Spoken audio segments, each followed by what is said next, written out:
Сәлем достар, бүгінгі видеода психдиспансерден справка алатын боламыз. Алдымен видеоға лайк басып, менің каналыма тіркеліп, және колокольчикті басуды ұмытпаңыз. Көптеген пайдалы ақпараттарды салып отырамын. егов сайтына кіреміз, содан кейін өзіміздің ECP кілтіміздің паролін теріп кіреміз.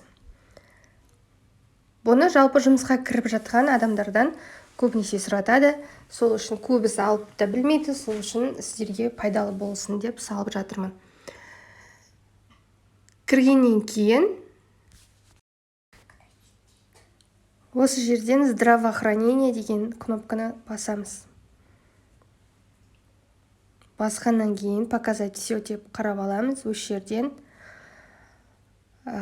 предоставление сведений с центра психического здоровья психиатрия деп тұр. Соны таңдаймыз. Бірінші тұрған жоғар жағында тұр.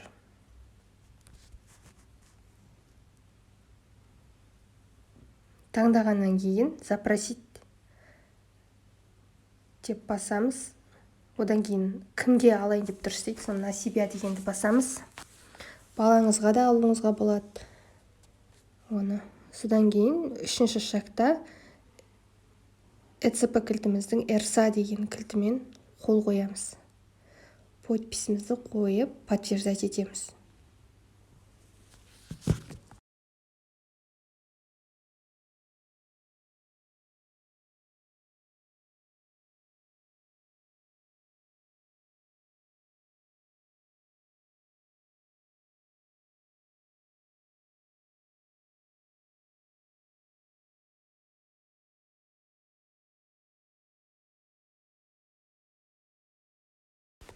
Бұл справка тез дайын болады. Мінекей уже қол қойғаннан кейін сразу дайын болды.